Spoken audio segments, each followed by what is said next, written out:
जय हिंद दोस्तों। कल ही जो है जम्मू कश्मीर पीसीएस का पेपर कंडक्ट हुआ है, तो इस वीडियो में हम एनालिसिस करेंगे। फिलहाल पॉलिटी सेक्शन की बात करेंगे। ये एक ऐसा पेपर है पीसीएस का जो कम्प्लीटली इक्विवेलेंट है सिविल सर्विसेज के, और ये हमने लास्ट 3-4 ईयर्स की एनालिसिस करी है। हर साल ये पेपर जब कंडक्ट होता है हम इसकी एनालिसिस को कवर करते हैं।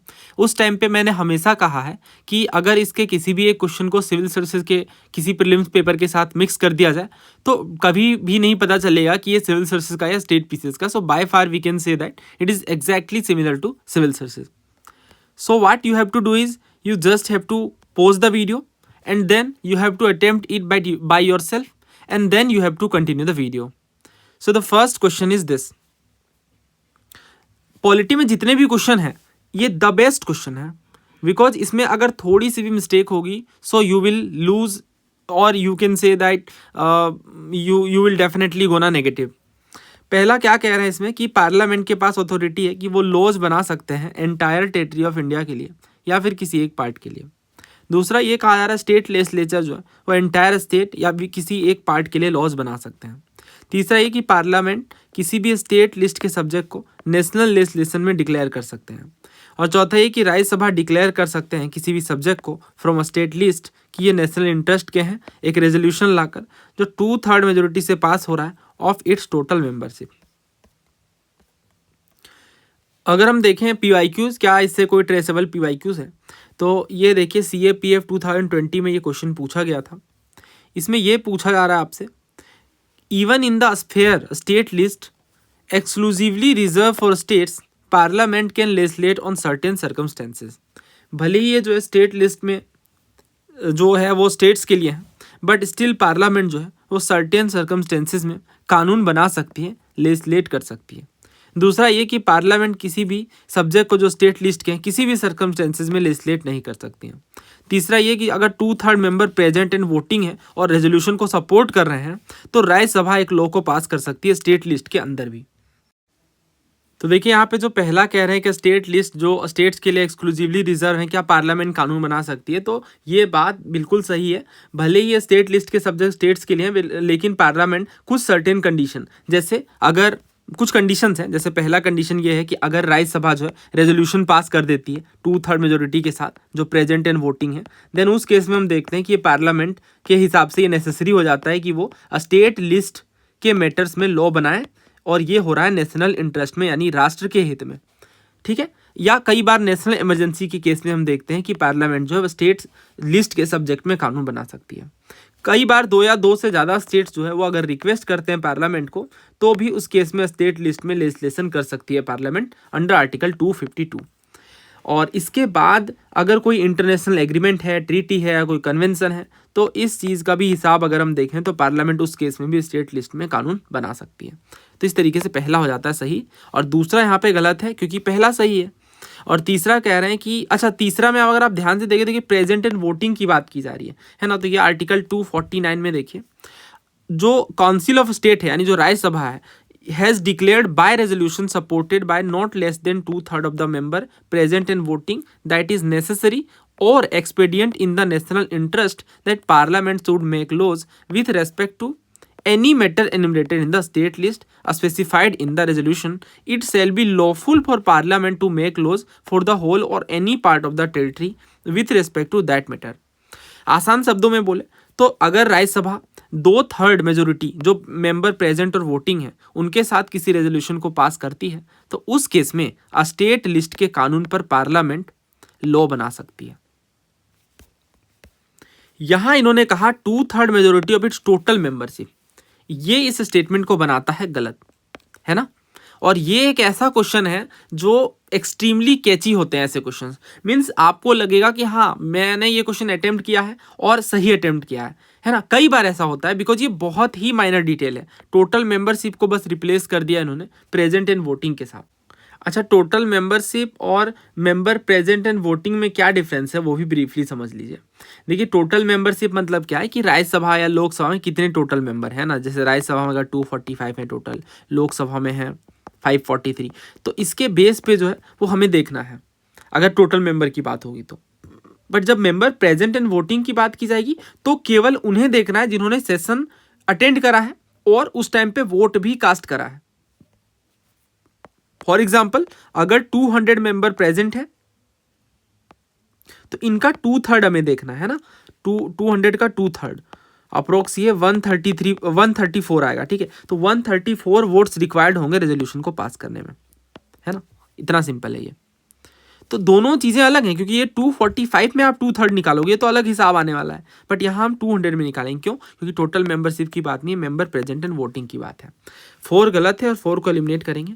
तो ये दोनों जो प्रोविजंस हैं वो डेफिनेटली आर्टिकल 246 में ही देखने को मिल रहे हैं। ये देखिए यहाँ से, parliament can make law for whole or any part, और दूसरा state legislature can make law for whole or any part of the state, ठीक है। तीसरा कह रहा है पार्लियामेंट डिक्लेयर कर सकते हैं किसी सब्जेक्ट को from state list for national legislation. हाँ, कोई डाउट नहीं है इसमें। तो इस तरीके से पीवाईक्यू से डिराइव था और ये हमने बेयर एक्ट के माध्यम से समझा। तो बेयर एक्ट से चीज़ों को पढ़ना काफ़ी आसान कर देता है। ये ओरिजिनल पेपर थी जो मुझे मिली, बट ये काफ़ी ज़्यादा एनोटेटेड थी तो इसे मैंने टाइप करवा लिया है, ठीक है। ये पेपर भी मैं शेयर कर दूंगा। तो फिलहाल नेक्स्ट क्वेश्चन देखिए। अब है मनी बिल पे क्वेश्चन, और ये एक ऐसा टॉपिक है जिसके बारे में मतलब मैं जहाँ भी देखता हूँ ये मुझे लगता है हर स्टेट पीसीएस में, ये इवन सिविल सर्विस में भी अक्सर पूछा जाने वाला टॉपिक है। तो एज ऑफ नाउ पहले से अटेम्प्ट करिए। देखिए इसमें क्या बोल रहे हैं कि जो मनी बिल का इंट्रोडक्शन है ये राज्यसभा में आकर नहीं कर सकता है। दूसरा, राज्यसभा के पास पावर नहीं कि उसे अमेंड या रिजेक्ट करें। तीसरा, जो मनी बिल का प्रोसीजर है इसमें ज्वाइंट सीटिंग का भी प्रावधान है, प्रोविजन है। अब हमने पार्लियामेंट पर समग्र बैच में पूरा कवरेज किया है इस चीज़ को। करीब हमने इसे 200 से ज़्यादा क्वेश्चन वगैरह थे जिसमें हमने टॉपिक्स वगैरह भी डिस्कस किया मनी बिल के बारे में। तो देखिए मनी बिल क्या है, इम्पोजिशन, अबोलिशन, रेमिशन, अल्ट्रेशन और रेगुलेशन ऑफ एनी टैक्स, ये पूरी डेफिनेशन है वैसे, ठीक है। और मनी बिल को कब मनी बिल नहीं माना जाएगा ये चीज़ें भी हैं पूरा, और इन एक एक वर्ड पे यहाँ पे एक एक लाइन पे क्वेश्चन बना है, राइट। और अगर इसमें क्वेश्चन बनता है बार बार कि अगर मनी बिल को अमेंड कर देगी राज्यसभा तो क्या होगा, है ना। तो ये बताने की नीड नहीं है मुझे, सबको पता है कि लोकसभा उस चीज़ को प्रोसेस करे या ना करे वो आगे बढ़ सकती है ना। लोकसभा में still proceed with the bill accepting or not accepting recommendation of Rajya Sabha. Money bill के केस में कौन सा स्टेटमेंट करेक्ट नहीं है, तो बस वही डेफिनेशन के बेस पे स्टेटमेंट्स उठा लिए गए। तो बेयर एक्ट इसलिए पढ़ना इंपॉर्टेंट है। जैसे यहाँ पे इन्होंने कहा appropriation of money out of contingency fund, अगर आप डेफिनेशन पढ़ोगे तो ये साफ तौर से हम पढ़ सकते हैं। ये देखिए, expenditure charge on consolidated fund, है ना कि कंटिजेंसी। तो ये हो गया गलत और बाकी सही है यहाँ पे, है ना। ये देखिए पहला जो स्टेटमेंट है उसी से डेफिनेशन से बन गया है ये स्टेटमेंट, राइट। मनी बिल में प्रोविजन है फॉर कॉन्सोलिडेटेड फंड। अब ये देखिए सीएपीएफ का क्वेश्चन है, नॉट अ करेक्ट फीचर पूछा मनी बिल के बारे में। It can be introduced only in Lok Sabha. Deputy speaker can also certify a money bill in case of office of speaker falling vacant. A speakers authority is final कि money bill है या नहीं। Joint committee बुलाई जा सकती है। देखिए यहाँ पे डी गलत है, ज्वाइंट कमेटी जो है वो नहीं बुलाई जाती है मनी बिल के केस में, और इस पर क्वेश्चन भी है बहुत शानदार, पहले ही मैंने बुकमार्क कर दिया। हाँ ये देखिए, तो इसमें क्या पूछा इन्होंने कि deadlock between Lok Sabha and Rajya Sabha calls for a joint sitting. तो ये किन चीज़ों के पैसेज में, ऑर्डिनरी बिल, मनी बिल या कॉन्स्टिट्यूशनल अमेंडमेंट बिल। तो मनी बिल और कॉन्स्टिट्यूशनल अमेंडमेंट बिल के केस में जो है जॉइंट सिटिंग नहीं देखने को मिलती है, केवल ऑर्डिनरी लेजिस्लेशन में लाई जा सकती है ना। इसका रीज़न भी हमने डिस्कस किया कि मनी बिल के केस में लोकसभा को ज़्यादा पावर है, तो वहाँ भी जॉइंट सिटिंग लाकर भी क्या फ़ायदा फिर, जब लोकसभा को ओवरराइड ही करने हैं तो, है ना। ये लॉजिक है। और ये बेहद आसान सवाल होते हैं, जिन्होंने भी पॉलिटी पढ़ी है लक्ष्मीकांत या किसी बुक से कवर किया है, और इवन जो जितने भी क्वेश्चन है पॉलिटी के वो सारे हमारे बैच में हैं। और ये ऐसी बात है कि जो क्वेश्चन है वो उनका नेचर है जो बेसिक बुक्स में कवर्ड है, ठीक है। तो पहला देखिए इसमें कह रहा है मनी बिल जो है राज्यसभा में आकर नहीं कर सकता है, तो क्या ये बताने की नीड है। The introduction of money bill can not occur in Rajya Sabha, सही बात है, केवल लोकसभा में ही लाया जाएगा मनी बिल। दूसरा कह रहा है राज्यसभा के पास पावर नहीं है अमेंड या रिजेक्ट करने की। अब अगर हम इनके क्वेश्चन देखें जो मनी बिल पर हमने कवर किए हैं, just give me a second. हाँ देखिए, मनी बिल के डेफिनेशन पे क्वेश्चन था, फिर मनी बिल है या नहीं, उसके बाद क्वेश्चन था मनी बिल अगर लोकसभा पास करती है तो राज्यसभा कितने वीक तक रोक सकती है ना, 2 वीक तक, यानी 14 डेज तक। तो इसमें कुछ बताने की नीड ही नहीं है, अमेंड और रिजेक्ट वाली बात, है ना, बिल्कुल सही है। तीसरा कह रहा है जो मनी बिल का प्रोसीजर है इसमें ज्वाइंट सीटिंग का प्रावधान है, हमने देखा नहीं ज्वाइंट सीटिंग का प्रोसीजर है ही नहीं इसमें। सो आंसर इज, पूछा कितने स्टेटमेंट करेक्ट हैं, तो 2 स्टेटमेंट करेक्ट है ना। So answer is option A 2 statements, that is first and second are correct but third is not correct. उम्मीद है आपका ये क्वेश्चन भी ठीक हुआ होगा। नेक्स्ट देखिए, स्टेयर्ड और अनस्टेयर्ड क्वेश्चन के बारे में पूछा जा रहा है।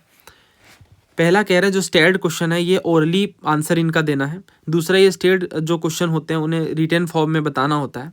तीसरा ये कि जो अनस्टेयर्ड क्वेश्चन होते हैं ये ओरली प्रोवाइड किए जाने हैं। और चौथा ये कि जो अनस्टेयर्ड क्वेश्चन होते हैं इनका रिस्पॉन्स रिटन फॉर्म में देना होता है। और पांचवा ये है कि सप्लीमेंट्री क्वेश्चन जो है वो पूछे जा सकते हैं फॉर स्टेयर्ड क्वेश्चन। और ये आपके ऑप्शंस हैं, ध्यान से अटेम्प्ट करिएगा, ये आसान क्वेश्चन है, इसमें गलतियां नहीं होनी चाहिए। तो स्टेयर्ड और अनस्टेयर्ड के बारे में सभी बुक में कवर्ड है, बताने की नीड भी नहीं है। देखिए जो स्टेयर्ड होते हैं वो ओरल आंसर देने होते हैं, जबकि अनस्टेयर्ड में रिटन में आंसर देना होता है ना, यही डिफरेंस है। स्टेयर्ड मतलब मौखिक रूप से आंसर देना। अब देखिए ओरल है तो सप्लीमेंट्री क्वेश्चन पूछे जाएंगे, है ना, जैसे कोई क्वेश्चन पूछा गया फिर उसके आंसर के बेस पे नेक्स्ट क्वेश्चन पूछ लिया जा सकता है, क्योंकि स्टेयर्ड है, ओरल आंसर है। अब रिटन में आप कैसे सप्लीमेंट्री पूछोगे, तो इस वजह से अनस्टेयर्ड में सप्लीमेंट्री क्वेश्चन नहीं पूछे जाते हैं। बस इतनी सी ही बात है। शॉर्ट नोटिस में ओरल आंसर देना होता है, जहां ओरल आंसर होगा वहां सप्लीमेंट्री क्वेश्चन तो लोग पूछेंगे ही, ठीक है। तो ये बात है बस। तो अब जब इन्होंने कहा स्टेयर्ड ओरली, तो देखिए स्टेयर्ड तो हमने पढ़ा ही है, ओरली है, तो अगर स्टेयर्ड ओरली है तो फिर रिटन फॉर्म में तो होगा नहीं, तो 2 गलत है। अगर अनस्टेयर्ड रिटन फॉर्म में तो ओरली तो होगा नहीं, यानी 3rd गलत है। तो 2 और 3 गलत हैं, तो 2 और 3 हम एलिमिनेट कर देते हैं। तो आंसर आ गया हमारा ऑप्शन ए 1, 4 और 5। बहुत क्वेश्चन पूछे गए हैं स्टेयर्ड और अनस्टेयर्ड पे भी, है ना, ये बताने की भी नीड नहीं है इवन कितने ज़्यादा क्वेश्चन है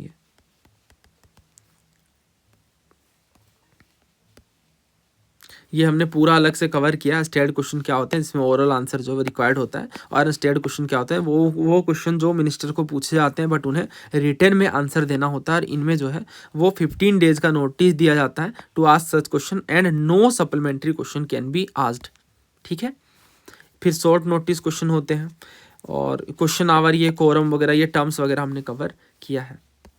क्वेश्चन कौन सा था, हाँ ये देखिए, जब हमने सीबीआई के डिस्कशन किया उस टाइम पे हमने कंप्लीट इसे कवर किया, और भी बहुत बार। इवन ऐसे ये टॉपिक्स है ना जो आपको अक्सर देखने को मिलेंगे।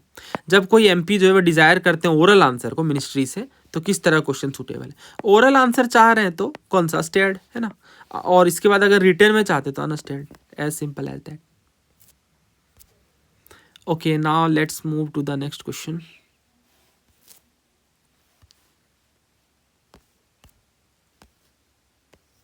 कौन कौन सा यूनियन लिस्ट का पार्ट है। पहला कह रहे हैं duties in respect of succession to property other than agricultural land. दूसरा कॉर्पोरेशन टैक्स। तीसरा एग्रीकल्चर इनकम पे टैक्स। और चौथा taxes on income other than agriculture income.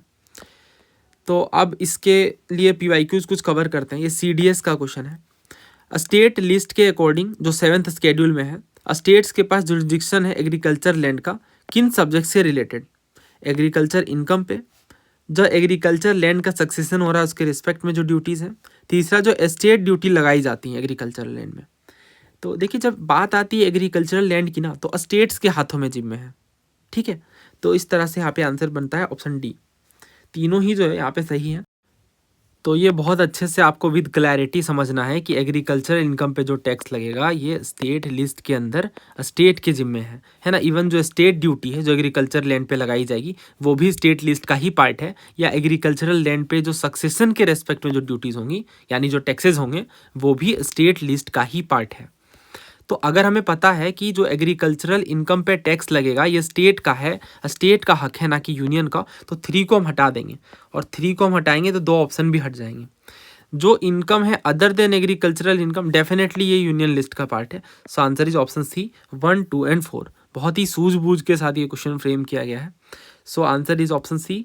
और ये देखिए सीडीएस में 2021 में भी पूछा गया था और 2024 में भी। नाउ इस क्वेश्चन को अटेम्प्ट करिए। देखिए क्या कह रहे हैं, जो टैक्सेस होते हैं एग्रीकल्चर इनकम पे स्टेट लिस्ट का पार्ट है। तो अभी हमने पढ़ा ये बिल्कुल सही है। दूसरा कह रहे हैं जो प्राइस कंट्रोल है ये कंकरेंट लिस्ट का पार्ट है। तीसरा कह रहे हैं इंश्योरेंस जो है ये इनकम यूनियन लिस्ट में नहीं आता है। और चौथा ये कि जो फॉरेस्ट है वो कंकरेंट लिस्ट का पार्ट है। देखिए तीसरा यहाँ पे गलत है। साफ तौर से हम 7th शेड्यूल में पढ़ सकते हैं यूनियन लिस्ट के अंदर कि आरबीआई वगैरह इंश्योरेंस वगैरह जो है वो यूनियन लिस्ट का पार्ट है ना कि स्टेट लिस्ट का। तो इस तरीके से जो है वो सी गलत है, बिकॉज इंश्योरेंस में कह दिया गया कि यूनियन लिस्ट का पार्ट नहीं है। ठीक है, समझ आ गया। तो अगर ये बस हमें पता है तो पीवाईक्यूज के बेस पे सारे ही क्वेश्चन पीवाईक्यूज से ट्रेसेबल हैं, ऑलमोस्ट सारे। नेक्स्ट देखिए, सिक्स्थ स्केड्यूल के बारे में पूछ रहे हैं। पहला कह रहे हैं कि स्पेशल प्रोविजन देखने को मिलता है ट्राइबल एरियाज में 4 north eastern state Assam, Meghalaya, Tripura and Manipur में। दूसरा ये कि जो ट्राइबल एरियाज है इन स्टेट में ये ऑटोनोमस डिस्ट्रिक्ट के रूप में गवर्न होते हैं।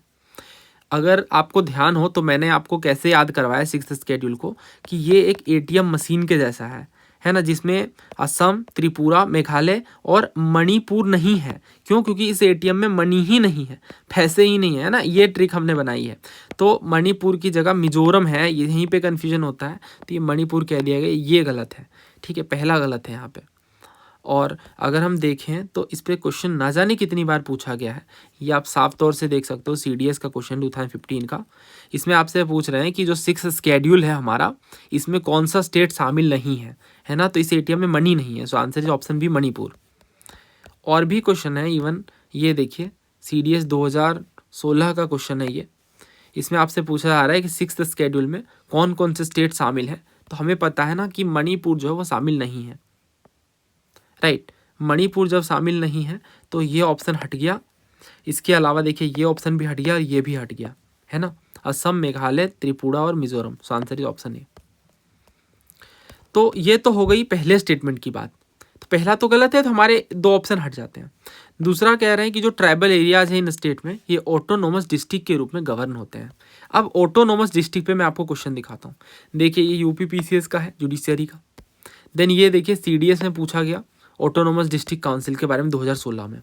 देन 2018 में क्या हुआ कि autonomous district council, autonomous district council, autonomous district council, autonomous district council, 4 question पूछ लिए गए, है ना। It is completely a strength. और ये जब मैं पेपर इसे एनालिसिस कर रहा था इस टाइम पे मुझे थोड़ा अजीब लगा, बट पूछ लिए गए तो हम पढ़ लेंगे। तो अगर आप इन PYQs को कवर करते हो ना थोरोली, तो डेफिनेटली फिर ऐसे क्वेश्चन और ऐसे जो स्टेटमेंट्स हैं उनमें आपको जरा भी टाइम नहीं लगने वाला है। तो देखिए जो ADC है ऑटोनोमस डिस्ट्रिक्ट काउंसिल, ये स्पेशल एडमिनिस्ट्रेटिव बॉडीज़ हैं जो सिक्स्थ स्केड्यूल में स्टेब्लिश्ड हैं। ठीक है, तो ये पहले ध्यान रखिएगा, सिक्स्थ स्केड्यूल में इनका मेंशन है। और ये हैं to protect the rights of indigenous tribal communities in certain north eastern states. ये आर्टिकल भी ध्यान रखिएगा, हम बात कर रहे हैं आर्टिकल 244 के क्लॉज 2 की, जो कि सिक्स्थ स्केड्यूल में है। ठीक है, और ये एप्लीकेबल है। देखिए सिक्स्थ स्केड्यूल की जब बात आ गई तो आप समझ गए होंगे हम किन स्टेट्स की बात कर रहे हैं। We are talking about the 4 states of ATMM, that is Assam, Meghalaya, Tripura and Mizoram, है ना। ये एम्पावर करता है एडमिनिस्टर करने के लिए टू ट्राइबल डोमिनेटेड एरियाज को थ्रू लोकल सेल्फ गवर्नेंस। तो ये हो गए ऑटोनोमस डिस्ट्रिक्ट काउंसिल के बारे में इंपॉर्टेंट फीचर्स। और अगर हम कॉम्पोजिशन देखें तो प्रत्येक ADC में 30 मेंबर्स होते हैं। देखिए क्वेश्चन बहुत बार पूछ लिए गए तो हमें थोड़ा डिटेल में प्रिपेयर करना होगा। 30 मेंबर्स जो है वो देखने को मिलते हैं, जिनमें से जो 4 मेंबर्स हैं वो गवर्नर नॉमिनेट करते हैं, और जो 26 मेंबर हैं ये लोग इलेक्ट करते हैं। ठीक है, टेन्योर जो है वो 5 ईयर्स का देखने को मिलता है। It can be dissolve earlier as well. Legislative power भी है ऑटोनोमस डिस्ट्रिक्ट काउंसिल के, यानी ये जो पर्टिकुलर काउंसिल है ये लॉज बना सकती है, जैसे लैंड पे, फॉरेस्ट पे, है ना। और हालांकि ये जो लॉज बनाएगी ऑटोनोमस डिस्ट्रिक्ट काउंसिल, इसमें गवर्नर की एसेंट लेना रिक्वायर्ड होता है।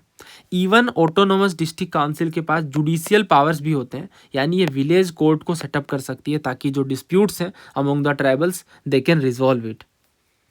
कुछ फाइनेंशियल पावर भी होते हैं, जैसे ये टैक्सेस लगा सकते हैं लैंड पे, बिल्डिंग पे, प्रोफेशनल्स वगैरह पे। और ये जो फंड्स हैं ये प्रोवाइड किए जाएंगे by both state government and central government as well, है ना। इवन इनके पास एग्जीक्यूटिव पावर्स भी होते हैं, जैसे कुछ सोशल कस्टम हो गए या विलेज एडमिनिस्ट्रेशन हो गया, इन चीज़ों को भी ये रेगुलेट कर सकते हैं। तो इसमें कोई कन्फ्यूजन नहीं रखना है आपको, हम 4 स्टेट्स की बात कर रहे हैं। तो इसमें जो उन्होंने पूछा ना कि autonomous district council under sixth schedule is not operative, तो ये किस स्टेट में ऑपरेटिव नहीं है? ATMM, तो यहाँ पे N तो है नहीं, सो answer is option C Nagaland, है ना। नागालैंड में नहीं देखने को मिलेगा, क्यों? क्योंकि नागालैंड में सिक्स्थ शेड्यूल अप्लाई नहीं होता है, इसलिए। ठीक है, आसान है। Now next attempt this one. I guess same ही क्वेश्चन है, सेम तरह का ही है। इसमें पूछ रहे हैं कि कौन सा स्केड्यूल या आर्टिकल जो है वो डील करता है ऑटोनोमस डिस्ट्रिक्ट काउंसिल के साथ। तो मैंने आपको ये याद करवाया अभी कि हम बात करेंगे सिक्स्थ स्केड्यूल की। तो option is answer is option C। या फिर कौन सा आर्टिकल 244 का क्लॉज 2, यही था ना, कहाँ है, हाँ ये देखिए 244 का क्लॉज 2, ध्यान रखिएगा। नाउ नेक्स्ट, कौन सा जो स्केड्यूल है ये डील करता है ऑटोनोमस डिस्ट्रिक्ट काउंसिल के साथ, तो कौन सा स्केड्यूल डील करता है, 6th। नाउ नेक्स्ट, इसमें पूछ रहे हैं कि जो इलेक्टेड मेंबर हैं ऑटोनोमस डिस्ट्रिक्ट काउंसिल के, उनका टेन्योर क्या होता है, तो क्या टेन्योर होता है, 5 साल, 5 years from the date appointed for the first meeting, या 5 years from the date of election. देखिए इलेक्शन डेट से कैसे किसी का टर्म काउंट हो सकता है, जब तक वो जीत कर नहीं आएंगे तो पहला तो ऐसे ही गलत है, तो answer is option B, 5 years from the date appointed for the first meeting of council after the election. Election के बाद जब पहली बार ये मिलते हैं तो उनसे 5 साल तक इनका कार्यकाल होता है, जैसा कि हमने ये देखिए पढ़ा। नेक्स्ट पूछ रहे हैं कि who among the following shall cause the accounts of autonomous district and regional council funds to be audited. तो आपको पता होगा कि जो कैग होते हैं, कंट्रोलर एंड ऑडिटर जनरल, इनका काम होता है ऑडिट वगैरह का मेजरली, है ना, खास तौर से autonomous district and regional council में भी ये अहम भूमिका निभाते हैं ऑडिटिंग में। नेक्स्ट देखिए, who has the power of annulment or suspension of acts and resolution of autonomous district and regional council। तो autonomous district और regional council में एनलमेंट मतलब किसी लॉ को ख़त्म करना, निरस्त करना या सस्पेंशन करना किसी पर्टिकुलर एक्ट को, ये किनका काम होता है। तो अब आप सोचिए किनका काम हो सकता है, डेफिनेटली गवर्नर का काम होता है, ठीक है। सो आंसर इज ऑप्शन ए। तो इस तरीके से हमने बहुत सारे अलग अलग क्वेश्चन कवर किए। नाउ आगे बढ़ते हैं। अच्छा, अब ये जो चारों क्वेश्चन है ये आप देख सकते हो एक ही पेपर में यूपीएससी ने पूछ लिए हैं। Next, which of the following parliamentary committees is jointly elected by both house of parliament. तो दोनों हाउस ऑफ पार्लियामेंट के द्वारा ज्वाइंटली इलेक्टेड कमिटीज़ कौन सी है ये आपको बतानी है। अच्छा, मैं एक चीज़ और बताना चाहता हूँ। देखिए जैसे ये स्केड्यूल पे क्वेश्चन है, तो सिर्फ स्केड्यूल के ऊपर 30 से ज़्यादा पीवाईक्यूज पूछे गए हैं। इवन अगर मैं स्टेट पीसीएस के काउंट कर लूँ तो 50 पीवाईक्यूज हो जाएंगे। 5th स्केड्यूल पे अलग क्वेश्चन है, फर्स्ट पे, सेकंड पे, तो उन क्वेश्चन को हम यहाँ नहीं डिस्कस कर सकते बिकॉज ये हमारी लिमिटेशन है। नहीं तो फिर ये वीडियो सिर्फ स्केड्यूल का बन जाएगा, है ना, आप समझ रहे हैं मेरी बात। तो और जैसे ये क्वेश्चन है स्टेड और अनस्टेड, तो बाकी के टर्म्स भी हैं बट वो हम यहाँ पे नहीं डिस्कस कर सकते, तो उसके लिए बैच वगैरह में है या सेपरेटली मैं वीडियोस भी बनाता हूँ इस पर, ठीक है। तो ये 2 वेज हैं। As of now let's attempt this one. तो इसमें यही पूछ रहे हैं कमिटीज़ के बारे में। अब सिर्फ कमिटी के बारे में मैंने यहाँ पे पब्लिक अंडरटेकिंग या जो आंसर से रिलेटेड होगा उसको कवर करा होगा, बट सिर्फ कमिटीज़ के ऊपर आप देखोगे तो ऑलरेडी 50 से ज़्यादा पीवाईक्यूज हैं, ठीक है, जो अलग अलग कमिटीज़ के ऊपर है। जैसे वो पूछते हैं कि बताइए एस्टीमेट कमिटी में राज्यसभा से मेंबर होते हैं या नहीं होते हैं, तो कितने मेंबर होते हैं, तो ऐसे क्वेश्चन बहुत पूछे जाते हैं। तो देखिए इसका जो सही आंसर है ना वो ऑप्शन सी है, कमिटी ऑन पब्लिक अंडरटेकिंग। बाकी के जो ऑप्शंस हैं जैसे बिजनेस एडवाइजरी कमेटी, ये पहला कह रहे हैं, तो बिजनेस एडवाइजरी कमेटी जो है वो लोकसभा और राज्यसभा में सेपरेटली कॉन्स्टिट्यूट होते हैं, ना कि ज्वाइंटली इलेक्ट किए जाते हैं, तो पहला हो जाता है गलत। एस्टीमेट कमेटी में तो केवल लोकसभा के मेंबर होते हैं, तो ये ध्यान रखिएगा, केवल लोकसभा, राज्यसभा के मेंबर नहीं होते। टोटल 30 मेंबर्स होते हैं एस्टीमेट कमेटी में। तीसरा कह रहे हैं कमेटी ऑन पब्लिक अंडरटेकिंग, तो देखिए इसमें 15 मेंबर होते हैं लोकसभा से और 7 मेंबर होते हैं राज्यसभा से, ठीक है। 15 + 7 जो है ये 22 मेंबर्स टोटल होते हैं। तो इस तरीके से ये क्या बन जाती है, एक जॉइंट कमेटी बन जाती है, इसमें दोनों हाउसेज के मेंबर हैं। चौथा कह रहे हैं कमेटी ऑन प्रिविलेजेस, तो ये भी बोथ हाउस में अलग अलग फॉर्म होते हैं, ठीक है, कोई ज्वाइंटली इलेक्टेड नहीं होते हैं। तो सबसे अप्रोप्रिएट आंसर सी बना। अब आप 1 बाय 1 अटेम्प्ट करते जाइए। तो कमेटी ऑन पब्लिक अंडरटेकिंग के बारे में ये क्वेश्चन है। पहला कहा जा रहा है कि ज़्यादा मेंबर है राज्यसभा में, राज्यसभा के लोकसभा के मुकाबले। दूसरा कह रहे हैं जो चेयरपर्सन होते हैं कमेटी के वो लोकसभा का स्पीकर अपॉइंट करता है। तो ये तो अभी हमने पढ़ा कि राज्यसभा में नहीं बल्कि लोकसभा में जो ज़्यादा मेंबर्स होते हैं, ठीक है ना। ये देखिए 15 + 7 होते हैं, यानी लोकसभा से 15 और राज्यसभा से 7 होते हैं। तो यहाँ तो कह दिया राज्यसभा में ज़्यादा होते हैं, नहीं राज्यसभा में तो लगभग आधे होते हैं। तो पहला हो गया गलत, और अगर पहला गलत है तो ये दोनों तो आंसर होंगे नहीं। दूसरा बिल्कुल सही है, जो कमेटी के चेयरपर्सन होते हैं ये अपॉइंट किए जाते हैं लोकसभा स्पीकर के द्वारा। So answer is option B. तो आपको नहीं लगता अगर कोई इस क्वेश्चन को कवर करता है पीवाईक्यूज को, डेफिनेटली फिर इस क्वेश्चन को विदिन सेकंड मार्क कर सकता है ना। तो ये पीवाईक्यूज इस तरीके से कवर करना इंपॉर्टेंट हो गया है। नेक्स्ट देखिए, इसमें पूछ रहे हैं आपसे कि कौन सी जो कमेटी है पार्लियामेंट की, इसमें कोई मेंबर नहीं होते हैं राज्यसभा से। तो राज्यसभा से कोई मेंबर नहीं होते हैं, तो अभी तो ये हमने पढ़ा ना। अच्छा, ये मैंने इसलिए लिया है इस क्वेश्चन को कि अगर हम ध्यान से देखें तो इसमें जो कमिटी इन पब्लिक अंडरटेकिंग है ये भी ऑप्शन में है ना, इस वजह से। तो इन क्वेश्चन को भी जब हम कवर करते हैं डेफिनेटली बाकी के ऑप्शन एनालाइज करना इंपॉर्टेंट हो जाता है। अगर नो मेंबर फ्रॉम राज्यसभा की बात की गई तो बस यही फेमस कमेटी है एस्टीमेट कमेटी के नाम से, जिसमें राज्यसभा के कोई मेंबर नहीं होते, सिर्फ लोकसभा के मेंबर होते हैं। टोटल 30 मेंबर्स होते हैं लोकसभा के। नेक्स्ट पूछ रहे हैं कौन सी कमेटी जिसमें कोई मेंबर नहीं होता है राज्यसभा के, तो एस्टीमेट कमेटी। अब ये तो मैंने 2 क्वेश्चन लिखा है यहाँ पे, बट ये एक ऐसा क्वेश्चन है जो हर पेपर में पूछ लिया गया है। नेक्स्ट क्वेश्चन की बात करते हैं, तो आपको करेक्ट सीक्वेंस में लगाना है, ऑर्डर ऑफ प्रेसिडेंस में, है ना, प्रेसिडेंस के बेस पे कौन कौन से करेक्ट सीक्वेंस हैं। तो उम्मीद है आपने इसे अटेम्प्ट किया होगा। देखिए, ऑर्डर ऑफ प्रेसिडेंस क्या होता है, एक तरीके की हायरार्किकल लिस्ट है ना, जो डिटरमाइन करती है रैंक को या प्रोटोकॉल को वेरियस डिग्निटरीज के बीच ना। देखिए, हायरार्की को एक तरीके से डिफाइन करता है और ऑफिशियल सेरेमनीज के लिए ये देखने को मिलता है। ये कोई लेजिस्लेटिव और एग्जीक्यूटिव पावर को नहीं दिखाता है किसी इंडिविजुअल की, ठीक है। तो इस चीज़ का आप ध्यान रखिएगा, ये कोई एग्जीक्यूटिव पावर नहीं है कि हाँ ये रैंक 1 पे है तो ये ज़्यादा एग्जीक्यूटिवली पावरफुल है। तो as of now current order of precedence की अगर हम बात करें तो देखिए, सबसे पहले प्रेसिडेंट आते हैं, then vice president, then third में प्राइम मिनिस्टर है, फोर्थ में गवर्नर आते हैं स्टेट्स के, देन 5 में फॉर्मर प्रेसिडेंट आते हैं। तो गवर्नर पहले हैं, देन फॉर्मर प्रेसिडेंट है। अब ये क्वेश्चन पूछा गया है तो ये टफ है, बट अगर आप देखो तो ये इन्होंने 2 साल पहले ही पूछा था और उसकी एनालिसिस भी मिल जाएगी यूट्यूब पे। जैसे ही पेपर कंडक्ट होता है 1-2 दिन के अंदर मैं एनालिसिस कवर कर देता हूँ डिपेंडिंग ऑन माई स्केड्यूल, ठीक है। तो उसी दिन मैंने ये एनालिसिस करी थी। इसमें जो सही आंसर है ना, वो chief election commissioner, holder of Bharat Ratna decoration, attorney general, chief of staff holding rank of general, ये 4 थे, ठीक है। तो ये भी काफ़ी टफ है। तो ये आप देखिए 7A में भारत रत्न होल्डर देखने को मिलेंगे, ठीक है। तो सबसे पहले आते हैं होल्डर ऑफ भारत रत्न, ठीक है, 2 पे। देन चीफ इलेक्शन कमिश्नर का इन्होंने पूछा है, तो ये इसमें जो जो ऑप्शंस में से हैं, ठीक है। यहाँ देखिए 9th में जजेज हैं, इसके बाद 9th A में चीफ इलेक्शन कमिश्नर है, राइट, और 11th में आके अटॉर्नी जनरल है ना। तो 2 के बाद 1 है, ठीक है, क्योंकि जो चीफ इलेक्शन कमिश्नर है ये 9A में है, और holder of Bharat decoration 7A में है, अटॉर्नी जनरल जो वो 11 में है, और chief of staff holding rank of general है ना, ये देखिए chief of staff holding rank of general, तो ये 12 में देखने को मिलेंगे। तो सही जो क्रम है यहाँ पे, सही जो सीक्वेंस है वो 2, 1, 3, 4 है। तो ये JKPCS का ही पेपर जिसके हम एनालिसिस कर रहे हैं उसी में पूछा गया। अब यहाँ अगर हम देखें तो चीफ इलेक्शन कमिश्नर है, स्पीकर ऑफ लोकसभा है, तो सेम ही तरीके का सवाल है। यहाँ जो 5th है उसमें फॉर्मर प्रेसिडेंट है। देन आगे बढ़ें अगर हम तो 6th में चीफ जस्टिस देखने को मिलेंगे और स्पीकर ऑफ लोकसभा, ठीक है। तो चीफ जस्टिस और लोकसभा स्पीकर दोनों सेम ऑर्डर में आते हैं 6th नंबर पे। देन आगे बढ़ते हैं तो इसमें आगे 7th में कैबिनेट मिनिस्टर है, 7A में होल्डर है भारत डेकोरेशन के, इसके बाद 9th में जजेस ऑफ सुप्रीम कोर्ट है ना, जजेस ऑफ सुप्रीम कोर्ट 9th में है। अटॉर्नी जनरल तो अभी हमने पढ़ा, ये 11th नंबर पे है। ये मैं बार बार इसलिए लेकर आ रहा हूँ स्क्रीन में ताकि आपको ये थोड़ा याद हो जाए। चीफ इलेक्शन कमिश्नर की अगर हम बात करें तो चीफ इलेक्शन कमिश्नर यहाँ 9A में देखने को मिलेंगे।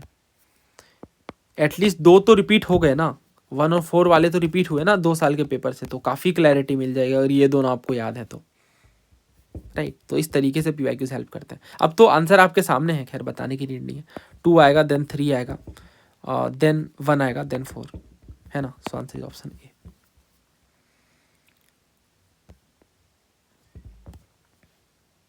अच्छा, अभी आप देखिए कि और भी क्वेश्चन है जो ऑर्डर ऑफ प्रेसिडेंस पे पूछे गए हैं सिविल सर्विसेज में।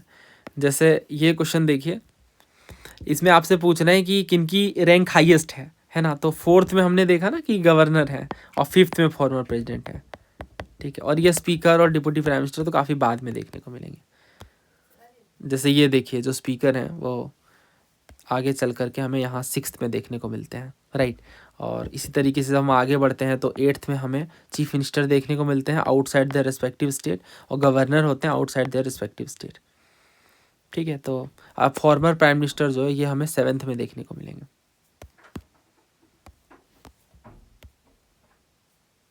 सो आई गेस ये आपको समझ आ गया। देन नेक्स्ट देखिए, कुछ फंक्शनरीज हैं और आपको अगेन ये देखिए सिविल सर्विसेज का ही क्वेश्चन है, ठीक है। तो इसमें भी सेम तरीके से ऑर्डर ऑफ प्रीसीडेंस ही पूछा गया है, तो ये तो आप कर लोगे, अब तो फैक्चुअल डेटा है ये। सबसे पहले चीफ जस्टिस आएंगे, then union cabinet minister, then आएंगे chief election commissioner, then cabinet secretary. अब मेरा बस यही पर्पस है कि भले ही ये फैक्चुअल है बट सिविल सर्विसेज में 2 बार एंड देन अगेन, है ना, 3 बार पूछ लिया गया। तो उस टाइम पे 2000 में, 2003 में, 2004 में ये क्वेश्चन क्या है, तो इसमें भी वही सेम ही चीज़ है। अटॉर्नी जनरल, जजेस ऑफ सुप्रीम कोर्ट, सबसे पहले आएंगे जजेस ऑफ सुप्रीम कोर्ट, देन आएंगे डिप्यूटी चेयरमैन, देन आएंगे अटॉर्नी जनरल, उसके बाद आएंगे member of parliament. So answer is option B. Next देखिए, ड्राफ्टिंग कमेटी के मेंबर्स आपसे पूछे जा रहे हैं। BR अम्बेडकर, अल्लादी कृष्ण स्वामी अय्यर, KM मुंशी और JB कृपलानी। हर एक बुक में, पॉलिटी की हर एक बुक में ये टॉपिक आपको कवर्ड मिलेगा और PYQs भी इस पर बहुत ज़्यादा है। तो पहले PYQs हम डिस्कस करते हैं जो इससे रिलेटेड है, देन आगे बढ़ते हैं। तो इसमें पूछा जा रहा है कि कौन मेंबर नहीं थे ड्राफ्टिंग कमेटी के। BR अम्बेडकर, KM मुंशी, कृष्ण स्वामी अय्यर, MK गांधी। देखिए ये मेंबर थे ड्राफ्टिंग कमेटी के। डॉक्टर BR अम्बेडकर चेयरमैन थे, N गोपाला स्वामी अयंगर जी थे, अल्लादी कृष्ण स्वामी अय्यर थे, KM मुंशी थे, मोहम्मद सादुल्ला थे, BL मित्तर थे और DP खेतान, है ना। तो इसमें इन्होंने पूछा कि कौन नहीं है, तो गांधी जी नहीं है, बाकी ऑप्शन में है डेफिनेटली BR अम्बेडकर हैं, KM मुंशी हैं, कृष्ण स्वामी अय्यर है। खैर ये तो बहुत आसान सवाल है, मतलब कॉन्स्टिट्यूएंट असेंबली में ही जब गांधी जी शामिल नहीं है तो फिर कमेटी का पार्ट कैसे बन सकते हैं। नेक्स्ट देखिए, पूछा गया कि कौन जो है वो मेंबर नहीं है ड्राफ्टिंग कमेटी के। NG अयंगर यानी N गोपाला स्वामी अयंगर, KM मुंशी, BN राव, मोहम्मद सादुल्ला। तो ये भी UPSC के CDS का है। Answer is option B, BN Rao, because he was the adviser, है ना, वो सलाहकार थे, संवैधानिक सलाहकार थे, ना कि ड्राफ्ट कमेटी के मेंबर। नेक्स्ट देखिए, ये NDA का क्वेश्चन है। इसमें आपसे पूछा गया कि कौन जो है एडवाइजर थे, है ना। तो एडवाइजर कौन थे, अभी मैंने आपको बताया, ये option D, BN Rao.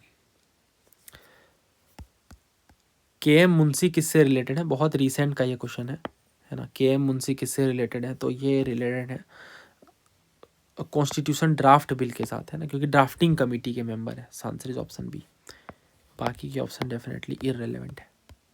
Next देखिए, कौन से जो गांधीयन फॉलोवर थे वो टीचर थे बाय प्रोफेशन। तो ये अगर इस क्वेश्चन में हम देखें ना, तो BR अम्बेडकर जी हैं, अल्लादी कृष्ण स्वामी अय्यर हैं, KM मुंशी, बट कहीं भी JB कृपलानी जी नहीं है। तो JB कृपलानी जी ड्राफ्टिंग कमेटी के पार्ट नहीं थे, ठीक है। 4 हट जाएगा, बाकी आंसर में आएंगे। सो आंसर इज ऑप्शन 1, 2 एंड 3। तो ये देखिए KM मुंशी हैं, तो इस पर डायरेक्ट क्वेश्चन बना है कि KM मुंशी कॉन्स्टिट्यूशन के ड्राफ्टिंग कमेटी के पार्ट थे या नहीं। बट हमारे संविधान सभा में कृपलानी जी थे, JB कृपलानी, बट इस पर्टिकुलर ड्राफ्टिंग कमेटी के पार्ट नहीं थे, ठीक है। ये सिविल सर्विसेज 2008 का क्वेश्चन है। इसमें इन्होंने पूछा कि कौन से गांधीयन फॉलोवर जो हैं टीचर थे बाय प्रोफेशन। तो ये JB कृपलानी जी थे और काफ़ी एमिनेंट मेंबर थे हमारे संविधान सभा के।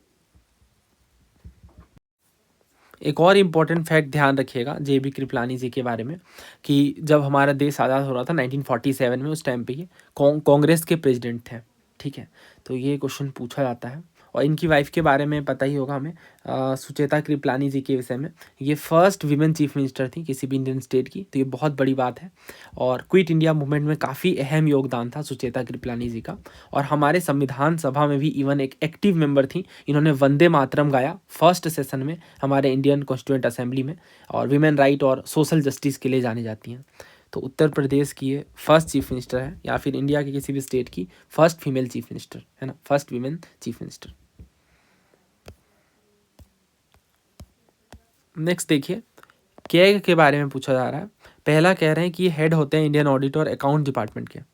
दूसरा कह रहे हैं कि ये ऑफिस होल्ड करते हैं 5 साल या 65 साल, जो भी पहले हो जाए।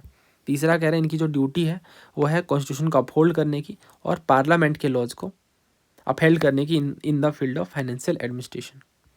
देखिए यहाँ पे जो 5 साल वाली बात ये गलत है, 6 या 65 होता है, या तो 6 ईयर पहले पूरे हो जाए या फिर 65 ईयर्स की ये टर्न हो जाए। तो सेकंड अगर गलत है तो 2 ऑप्शन हट जाते हैं, और तीसरा बिल्कुल सही है ना, कॉन्स्टिट्यूशन को अपहोल्ड तो करेंगे ही। So answer is option C and it is extremely easy question. Again देखिए, आप कैग के बारे में हमने बहुत कुछ पढ़ा है बैच में, आर्टिकल 148 में है ना। CAG head of Indian audit and account departments होते हैं, गार्जियन होते हैं पब्लिक पर्स के, 6 ईयर्स या फिर 65 ईयर्स तक, है ना। तो यही बात यहाँ पे पूछी गई है। देन जब हम क्वेश्चंस की बात करते हैं तो ये देखिए CDS में क्वेश्चन पूछा गया कैग के बारे में कि he is not an officer of the parliament but an officer under the president. हाँ सही बात है, ये है ना, पहला सही है। दूसरा कह रहे हैं कि इंडिपेंडेंट कॉन्स्टिट्यूशनल अथॉरिटी होती है इनकी और डायरेक्टली आंसरेबल नहीं होते टू द हाउस। सही है, आज जब आर्टिकल मेंशन है कॉन्स्टिट्यूशनल बॉडी है, so answer is option C, है ना। फिर से देखिए कैग के बारे में क्वेश्चन पूछा गया।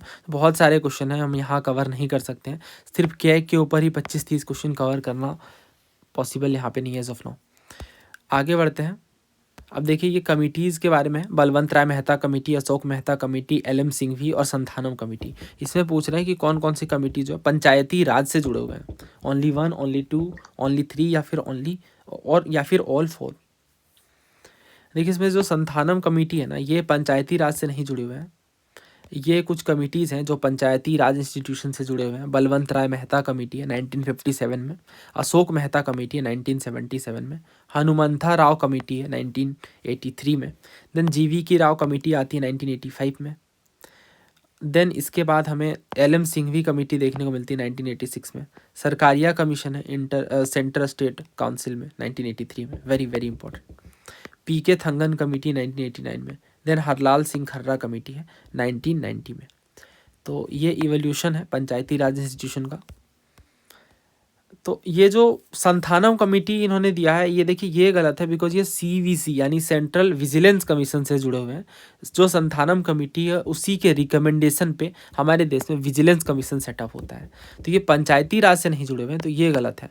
बाकी तीनों सही है, बलवंत राय मेहता, अशोक मेहता और LM सिंघवी, है ना। इवन इसकी निमोनिक या ट्रिक भी आप कह सकते हो, है ना। ये जो बलवंत राय मेहता कमेटी है, then Ashok Mehta committee, then GV Rao है, बैग करके ये ट्रिक बनाए जाते हैं। तो आंसर यहाँ पे C है। बाकी क्वेश्चन भी डिस्कस कर लेते हैं। देखिए ये क्वेश्चन रिसेंटली पूछा गया UPPCS में, तो इसमें यही पूछा गया कि कौन सी कमेटी करेक्टली मैच नहीं है, तो अशोक मेहता कमेटी पंचायती राज, सही बात है। संथानम, देखिए यही पे यही चीज़ पूछ ली गई, तो आपको नहीं लगता कि ये क्वेश्चन यहाँ से इस तरीके से डिराइव कर लिया गया। देखिए संथानम कमेटी के बारे में, और यहाँ पे भी 4 ऑप्शन है, यहाँ पे भी 4 स्टेटमेंट रख लिए गए, तो क्वेश्चन का पैटर्न काफ़ी डिफरेंट है डेफिनेटली। बट मैं ये कह रहा हूँ कि संथानम कमेटी पंचायती राज से तो नहीं जुड़ी हुई है। ये चीज़ तो हमें पता चल गई थी इस क्वेश्चन को अटेम्प्ट करने के बाद कि ये गलत है। पंचायती राज से तो CVC यानी सेंट्रल विजिलेंस कमीशन जुड़ा हुआ है, तो इस वजह से संथानम हो जाता है गलत, और बाकी तीनों सही।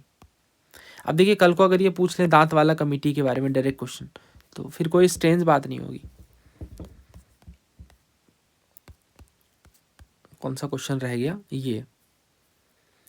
ये झारखंड PCS में पूछा गया। आपसे पूछ रहे हैं कि कौन सी जो कमिटीज़ हैं ये अपॉइंट की गई जिससे पंचायती राज इंस्टीट्यूशन में इंक्वायरी की जा सके। LM Singhvi, GV Rao, Ashok Mehta, Balwant Rai Mehta, so answer is option D। अच्छा अब देखो ये क्वेश्चन जो झारखंड PCS से पूछा गया, इन्होंने ऐसा कुछ भी नहीं डाला जो शामिल ना हो, बट यहाँ इन्होंने एक अलग डाल दिया थोड़ा, ठीक है। तो इस तरीके से क्वेश्चन का लेवल चेंज होता है।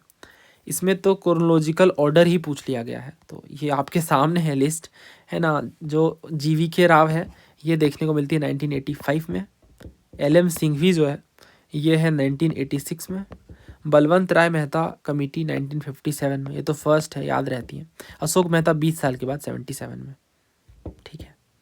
तो अब यहाँ पे हमें पहला देखना है, तो पहला थर्ड है, थर्ड के बाद फोर्थ है, देन फर्स्ट और सेकंड, थर्ड फोर्थ फर्स्ट और second, so answer is option C। ये PDF फाइल आपको मिल जाएगी हमारे टेलीग्राम चैनल पे, annotation and without annotation both.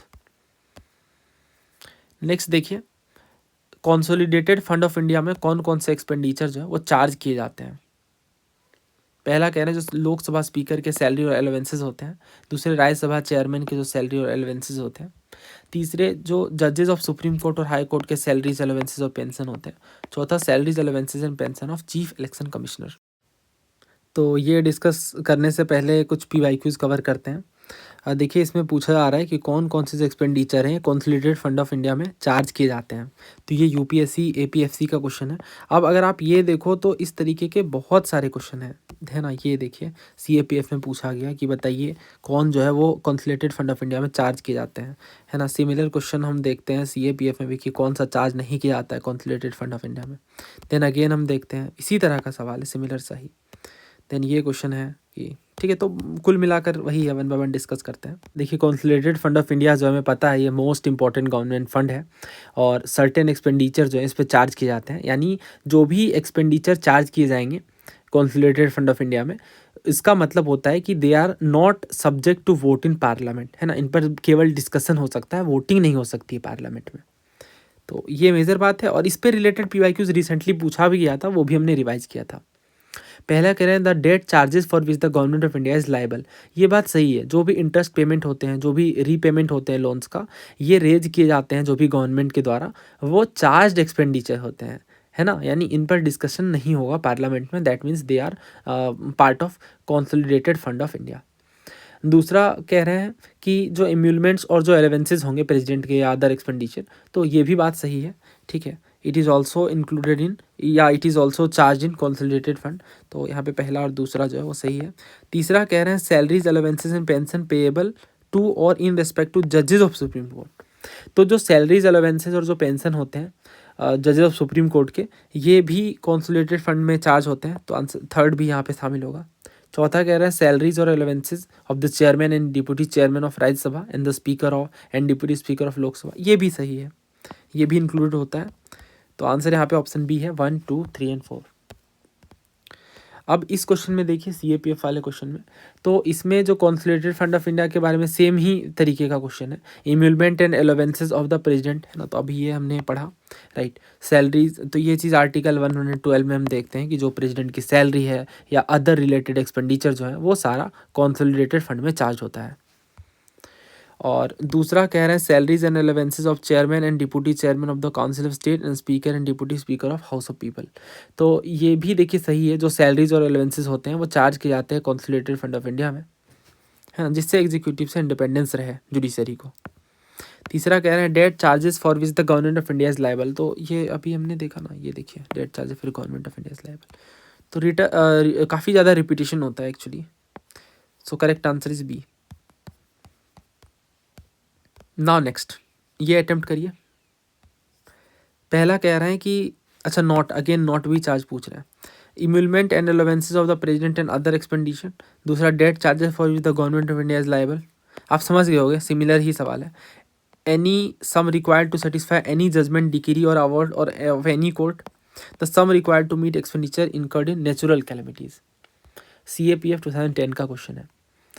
तो ये जो पहला है वो बिल्कुल सही है, प्रेसिडेंट की सैलरीज, अलावेंसेज, ऑफिस एक्सपेंसेस वगैरह ये डायरेक्टली चार्ज होते हैं, है ना। दूसरा कह रहे हैं कि debt charges for which the government of India is liable, अभी हमने पढ़ा ये, है ना, it is charge on consolidated fund of India. तीसरा कह रहे हैं पेमेंट्स जिससे लीगल जजमेंट्स या डिक्रीज या आर्बिट्रेशंस वगैरह सेटिस्फाई होते हैं अगेंस्ट द गवर्नमेंट, ये भी चार्ज किए जाते हैं कंसोलिडेटेड फंड ऑफ इंडिया में, तीसरा भी सही है। और चौथा जो कह रहे हैं कि जो सम रिक्वायर्ड नेचुरल कैलेमिटीज़ के लिए, तो ये आपको पता होगा, ये तो कंटिजेंसी फंड होते हैं जिन्हें हम इमरजेंसी फंड कहते हैं, क्योंकि कैलेमिटीज़ का मतलब आपदा होता है ना, आपदा होता है, दैट मीन्स कि हजार्ड होता है, तो ये हजार्डस एक्टिविटीज़ के लिए कंटिजेंसी फंड हमारा अलग से है। So D is the final answer and it is an easy one. Now next. The legislature of a state may by law establish a contingency fund. The contingency fund of the state shall be placed at the disposal of chief minister of the state. तीसरा, the fund shall be paid from time to time such sums as may be determined by such law. चौथा, the contingency fund is meant to enable advances to be made for the purpose of meeting unforeseen expenditure pending authorization of such expenditure by the legislature. तो देखिए इसमें जो पहला कह रहे हैं जो स्टेट लेजिस्लेचर है वो कंटिजेंसी फंड को सेटअप कर सकते हैं, ये बात बिल्कुल सही है। जैसे यूनियन गवर्नमेंट की कंटिजेंसी फंड है ना अंडर आर्टिकल 267, उसी तरह से जो स्टेट लेजिस्लेचर है वो भी डेफिनेटली कंटिजेंसी फंड को इस्टेब्लिश कर सकते हैं। जो गवर्नर है वो इन फंड्स का यूज कर सकते हैं जिससे अर्जेंट अनफोर्सिन एक्सपेंडिचर्स को मीट किया जा सके, जो कि सिंपली स्टेट लेजिस्लेचर की अप्रूवल लेनी पड़ेगी। तो दूसरा कह रहा है ना contingency fund shall be placed at the disposal of chief minister, ये बात गलत है ना, at the disposal of chief minister नहीं, at the disposal of governor, है ना, गवर्नर यूज करेंगे इन फंड्स का और अर्जेंट अनफोर्सीन एक्सपेंडिचर्स के लिए। तीसरा कह रहा है the fund shall be paid from time to time such sums as may be determined by such law, ये बात बिल्कुल सही है, ये जो फंड है it is replenished from time to time by the state legislature based on the requirement. चौथा कह रहे हैं it is meant to enable advances. हाँ सही बात है, ये कंटिजेंसी फंड का पर्पस ही यही होता है कि एडवांसेस वगैरह एलो किए जाए। तो इस तरीके से आंसर जो है वो ऑप्शन बी है फाइनल आंसर। नेक्स्ट देखिए, all revenue received by the union government by way of taxes and other receipt for the conduct of government business are credited to the. तो इसका सही आंसर क्या है? सिंपल है, ये consolidated fund of India की हम बात कर रहे हैं। नेक्स्ट देखिए, approval of which among the following is needed to draw fund from consolidated fund. तो कंसोलिडेटेड फंड से पैसे निकालने के लिए किनकी अप्रूवल रिक्वायर्ड होती है? पार्लियामेंट की। अभी बस हम कंसोलिडेटेड फंड पर इतने सारे पीवाईक्यूज कवर कर चुके हैं। नेक्स्ट देखिए, the authorization of for the withdrawal of funds from consolidated fund. तो ये भी सेम ही है, दोनों सेम ही क्वेश्चन मैंने लिख दिया है क्या? नहीं, अलग अलग पेपर के है ना, वही चीज़ आप देखो, ये बिल्कुल सेम स्टेटमेंट के साथ ही उठा लिया गया अलग पेपर में। ये दोनों ही यूपीएससी के पेपर्स हैं। The expenditure which can be charge on consolidated fund.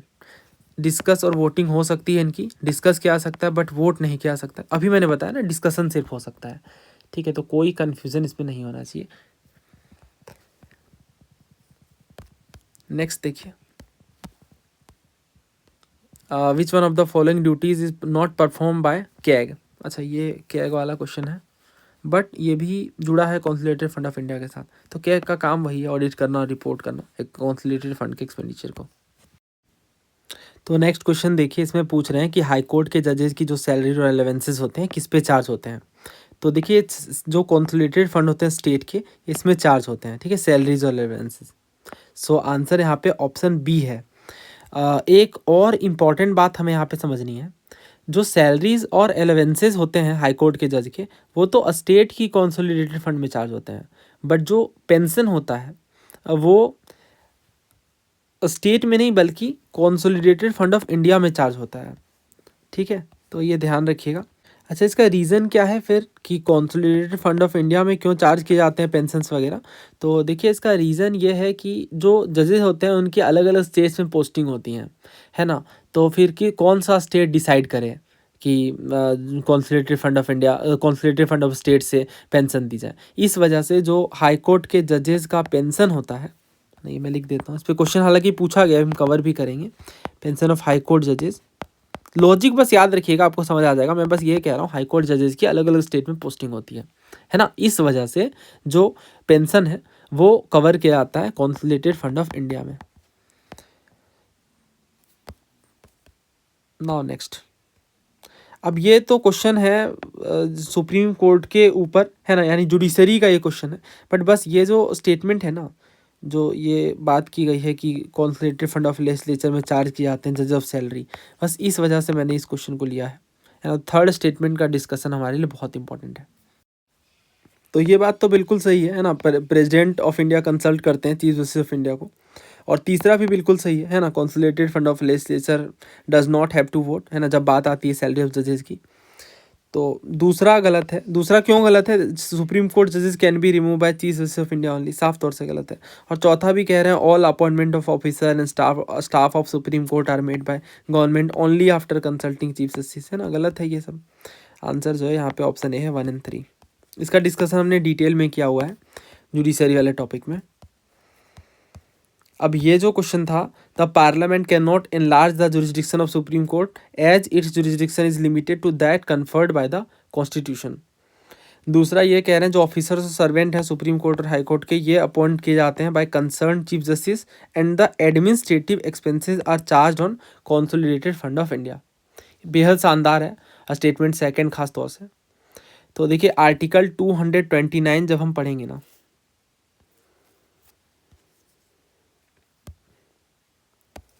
ये देखिए article 229 officers and servants and the expenses of high court. जो अपॉइंटमेंट होती है ऑफिसर्स की या जो सर्वेंट्स की हाई कोर्ट में, ये chief justice of the court के द्वारा और सच अदर जज और ऑफिसर एज ही में डायरेक्ट, है ना, समझ आ गया। अब इसमें यहाँ पे क्या बताया गया है, ये देखिए कि जो एडमिनिस्ट्रेटिव एक्सपेंसेस होते हैं हाई कोर्ट के, including all salaries, allowances and pension payable to और in respect of the officers and servants shall be charge upon consolidated fund of the state and any fees or other moneys taken by the court shall be part from that fund. ठीक है, तो ये consolidated fund of state में charge किए जाते हैं जो भी एडमिनिस्ट्रेटिव एक्सपेंसेस होते हैं हाई कोर्ट के। ठीक है, तो इस तरीके से ये जो स्टेटमेंट है ना दूसरा कंसोलिडेटेड फंड ऑफ, ये तो गलत हो गया, हमने पढ़ा ही अभी, है ना।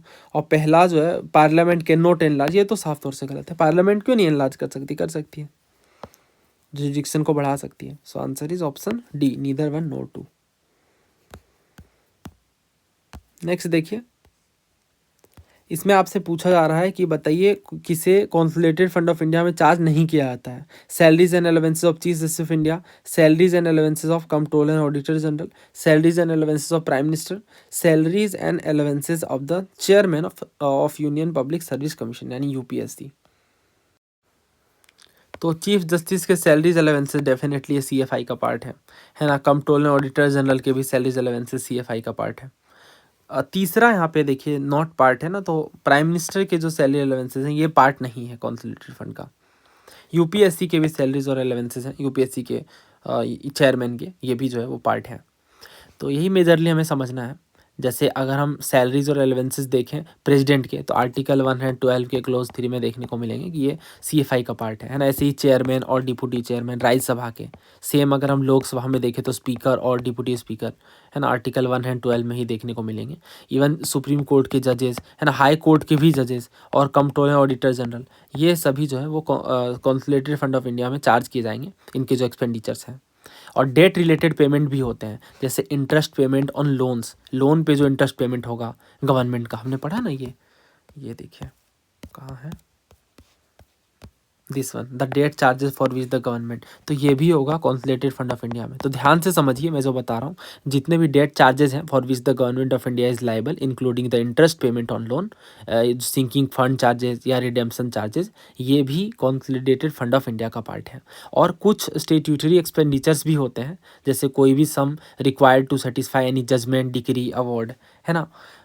इसमें भी ये क्वेश्चन भी हमने कवर किया, ये वाला देखिए, debt charges for which the government of India is liable, है ना, ये वाले। तो ये भी जो है वो सीएफआई का पार्ट है, ध्यान रखिएगा, इंपॉर्टेंट है ना। कुछ एडमिनिस्ट्रेटिव एक्सपेंसेस होते हैं, जैसे सुप्रीम कोर्ट के एडमिनिस्ट्रेटिव एक्सपेंसेस हो गए, यूपीएससी के हो गए, कैग के हो गए, ये भी जो है वो कंसोलिडेटेड फंड ऑफ इंडिया में चार्ज किए जाते हैं। तो यही मेजर बातें हैं।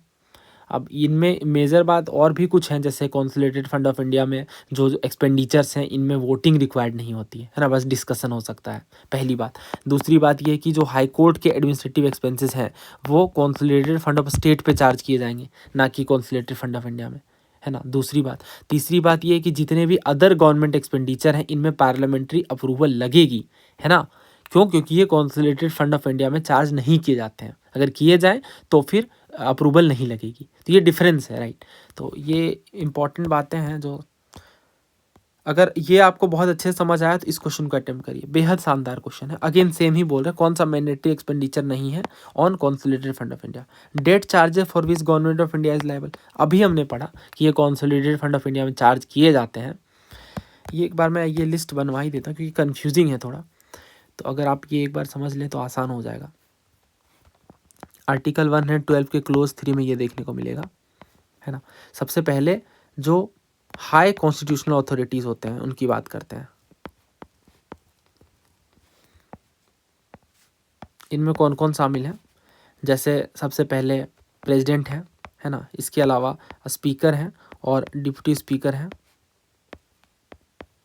किसके, लोकसभा के। और इसी के साथ ही राज्यसभा में हम देखते हैं, राज्यसभा में जो चेयरमैन और वाइस चेयरमैन या डिप्टी चेयरमैन हम कहते हैं, है ना, चेयरमैन डिप्टी चेयरमैन, किसके, राज्यसभा के। इसके बाद स्पीकर हो गए, है ना, जजेस हो गए सुप्रीम कोर्ट के और हाई कोर्ट के, supreme court and high court. इसके बाद कैग हो गए, कंट्रोलर ऑडिटर जनरल। अब इसके अलावा डेट रिलेटेड पेमेंट भी होते हैं, जैसे ऑल डेट चार्जेस, जैसे इंटरेस्ट लोन पेमेंट वगैरह, ऑल डेट चार्जेस जो इंटरेस्ट पेमेंट होते हैं, इंटरेस्ट पेमेंट्स। इसके अलावा जो भी स्टैट्यूटरी एक्सपेंसेस होते हैं, है ना, जैसे कोई भी सम है required, sum required to satisfy any judgment, जो पेंशन होते हैं, पेंशन का लॉजिक भी मैंने आपको समझाया, है ना। इसके अलावा जो एडमिनिस्ट्रेटिव एक्सपेंसेस होते हैं, एडमिनिस्ट्रेटिव एक्सपेंसेस किनके, सुप्रीम कोर्ट के, यूपीएससी के और कैग के, ठीक है। कुछ इंपॉर्टेंट बातें थी, जैसे पहली बात ये, 3 बातें हमने इंपॉर्टेंट पढ़ी। पहली बात ये कि जो एक्सपेंडिचर है इनमें वोटिंग रिक्वायर्ड नहीं होगी, है ना। और दूसरी बात ये कि हाई कोर्ट के जो एडमिनिस्ट्रेटिव एक्सपेंसेस होते हैं ये शामिल होंगे स्टेट में, है ना, consolidated fund of state not India, ठीक है। तीसरी बात ये कि जो अदर गवर्नमेंट एक्सपेंडिचर है इनमें पार्लियामेंट्री अप्रूवल लगेगा, है ना, अप्रूवल रिक्वायर्ड। बस इतना ही है। तो इसमें हाँ पहला सही है। दूसरा कह रहे हैं salaries and pension of member of election commission, नहीं ये तो शामिल नहीं है ना, इसमें वोटिंग होगी, है ना, तो ये कोई मैंडेटरी एक्सपेंडिचर नहीं है अंडर सीएफआई। तीसरा कह रहे हैं पेंशन पेएबल टू जजेस ऑफ हाई कोर्ट, है ना, अभी हमने देखा पेंशन जो है वो कंसोलिडेटेड फंड ऑफ इंडिया का पार्ट है। चौथा कह रहे हैं allowances of deputy chairman of council of state, ये भी पार्ट है, ये देखिए लिस्ट में मैंने लिखा है, deputy chairman of Rajya Sabha. Now last, the pension of a retired high court जज इज चार्ज टू द, तो रिटायर्ड हाई कोर्ट जज की हम बात करें तो डेफिनेटली आंसर हम ए के साथ जाएंगे, consolidated fund of India. Reason मैंने आपको बता दिया है, retired high court supreme court जजेस के जो पेंशन है वो इंडिया में चार्ज किए जाएंगे कंसोलिडेटेड फंड ऑफ इंडिया में। Now second last question, who made this statement because of circumstances that have, ये पूरा स्टेटमेंट आप पढ़ सकते हो वीडियो पोस्ट करके। तो अगेन ये NCERT की वेबसाइट है, इसमें जो इंडियन कॉन्स्टिट्यूशन एट वर्क वाली बुक है बहुत इंपॉर्टेंट है, इसमें federalism with a strong central government की बात की गई है ना। TT कृष्णामाचारी जी का स्टेटमेंट है ये, let me tell my honourable friends in the house that the drift in all the constitutions has been towards the centre, यानी अब जो ड्रिफ्ट है वो सेंटर की तरफ देखने को मिल रहा है। Because of circumstances that have now come into being that the states have become federal or unitary, welfare state from being police state, and the ultimate responsibility as for the economic well-being of the country has become the paramount responsibility of the center। यानी ये कहना चाह रहे हैं कि circumstances ऐसे बन गए हैं कि जो स्टेट है चाहे फेडरल हो या यूनिटरी हो, वेलफेयर स्टेट हो गए फ्रॉम बीइंग पुलिस स्टेट, पहले पुलिस स्टेट कहलाते थे ब्रिटिश एरा के टाइम पे, और जो अल्टीमेट रेस्पॉन्सिबिलिटी अब हो गई है कंट्री की इकोनॉमिक वेलबींग को लेकर, ये सेंटर की रेस्पॉन्सिबिलिटी देखने को मिल रही है, ठीक है। तो ये TT कृष्णामाचारी जी का स्टेटमेंट है, so we will go with option D. ये कोई पहली बार नहीं है जब 11th क्लास के पॉलिटी बुक से क्वेश्चन पूछा गया NCERT से, ऐसे स्टेटमेंट बेस्ड क्वेश्चन में बहुत सारे देखे हैं, कभी BR अम्बेडकर जी का स्टेटमेंट, कभी सरदार पटेल जी का स्टेटमेंट, हमारे संविधान सभा के जो इन्होंने पार्ट लिया उससे लिया जाता है और उस पर क्वेश्चन फ्रेम किए जाते हैं। Now this is the last one, sensor motion के बारे में पूछ रहा है, तो हाल ही में हमने सेंसर मोशन को कवर किया था। सेंसर मोशन का मतलब था निंदा प्रस्ताव, है ना। तो सेंसर मोशन में हमने क्या क्या पढ़ा, ये देखिए, there is need to state the reason for adopting this motion. अगर सेंसर मोशन लाया जा रहा है, निंदा की जा रही है, तो इसमें स्टेट रीज़न बताने की रिक्वायरमेंट होती है, और ये इंडिविजुअल या ग्रुप ऑफ मिनिस्टर दोनों के खिलाफ लाया जा सकता है, इंडिविजुअली भी क्रिटिसाइज किया जा सकता है सेंसर मोशन के थ्रू, यानी it mean censuring council for specific policies if passed in Lok Sabha then entire council of minister need not to resign, है ना। सेंसर मतलब निंदा है, तो इसमें रेजिग्नेशन की रिक्वायरमेंट नहीं होती है। बट इसी के उल्टे जो नो कॉन्फिडेंस मोशन है ना, ये हमारे संविधान में हालांकि मेंशन तो नहीं है, बट अगर ये पास हो गया तो लोकसभा में अगर ये पास होता है तो काउंसिल ऑफ मिनिस्टर को रिज़ाइन करना पड़ेगा, ठीक है। और यहाँ पे कोई रीज़न भी बताने की ज़रूरत नहीं है जब नो कॉन्फिडेंस मोशन लाया जाए तो, बट सेंसर मोशन में बताने की नीड है। क्वेश्चन बहुत सारे हैं जो सेंसर मोशन पे पूछे गए हैं, जैसे कि ये देखो आप, हाँ, ये जब इस टॉपिक को हमने डिस्कस किया उस टाइम मैंने आपको पूरा एक्सप्लेन किया था। A censure motion can be move against a single minister, तो अभी हमने पढ़ा ये कि ये सिंगल के भी खिलाफ लाया जा सकता है और काउंसिल ऑफ मिनिस्टर के खिलाफ भी। दूसरा कह रहा है नो कॉन्फिडेंस मोशन जब लाया जाएगा तो ये केवल प्राइम मिनिस्टर के खिलाफ लाया जाएगा। तीसरा कह रहे हैं जो सेंसर मोशन है ये एंटायर काउंसिल ऑफ मिनिस्टर के खिलाफ लाया नहीं जा सकता। और चौथा कह रहे हैं सेंसर मोशन जो है वो ग्रुप ऑफ मिनिस्टर के खिलाफ लाया जा सकता है। सही आंसर यहाँ पे थर्ड है ना, क्यों नहीं, निंदा प्रस्ताव करनी है तो एंटायर काउंसिल ऑफ मिनिस्टर के खिलाफ भी लाया जा सकता है ना। So answer is option C. एक क्वेश्चन काफ़ी है, नो कॉन्फिडेंस मोशन किन के खिलाफ लाया जाता है ना, काउंसिल ऑफ मिनिस्टर के खिलाफ। तो बहुत सारे क्वेश्चन है। तो ये अगेन तो इसमें जो कह रहे हैं कि it can be move against an individual minister only, नहीं, इंडिविजुअल मिनिस्टर के खिलाफ भी और काउंसिल ऑफ मिनिस्टर के खिलाफ भी, दोनों के खिलाफ लाया जा सकता है। तो पहला हो गया गलत। दूसरा कह रहे हैं अगर ये लोकसभा में पास हो गया तो काउंसिल ऑफ मिनिस्टर को मस्ट रिजाइन, नहीं, गलत है ना ये तो नो कॉन्फिडेंस मोशन में करना होगा। सेंसर मोशन में रेजिग्नेशन की रिक्वायरमेंट नहीं है। दूसरा भी हो गया गलत। तो आंसर आ गया ऑप्शन डी।